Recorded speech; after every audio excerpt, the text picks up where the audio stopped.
Kallid žürii liikmed, tere tulemast aastasse 2018. Ma tean, et see on ebameeldiv, kuid ma palun teil kujutada ette, et te elate maal ning soovite pääseda ligi oma kontol olevale rahale. Siin on teie võimalused. Variant 1. Istute autosse ja sõidate linna. Variant 2. Ootate bussi ja sõidate linna. Või variant 3, mis töötab kahjuks ainult siis, kui elate Räpinas.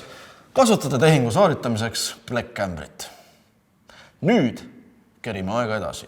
Ühel ilusal päikeselisel päeval saabub kaua oodatud sula lõpuks igasse Eestimaa nurka. 350 Coopi kauplase poekassad muutuvad sularaha automaatideks, tekitades suurimat tasuta sularaha võrgustiku Eestis. Tere sula! Rõõmusõnum levib kulutulena teles. On Rahnu saar, 15,7 kilomeetrit pikk.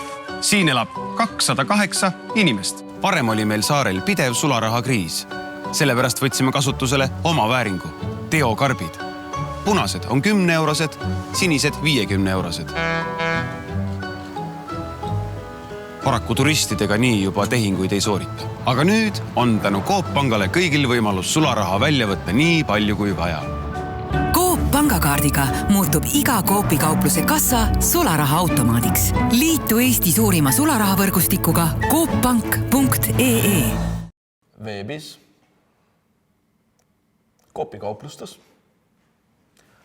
maakohtade bussipeatustes. Kampaania tulemusena suureneb Coop Pangaga liitumine nädalate müügiarvestuses 50%. Kampaania lõppedes väljastab Coop võrreldes kampaania esimese nädalaga üle Eesti 50% rohkem sularaha. Teenus osutub niivõrd populaarseks ja parandab sularaha kättesaadavuse maapiirkondades nii suurel määral, et Eesti Kaupmeeste Liit pärjab selle aasta kaubandustegu 2018 tiitliga.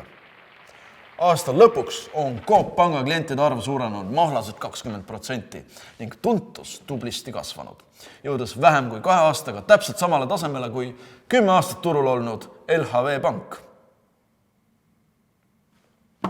See on tõsi.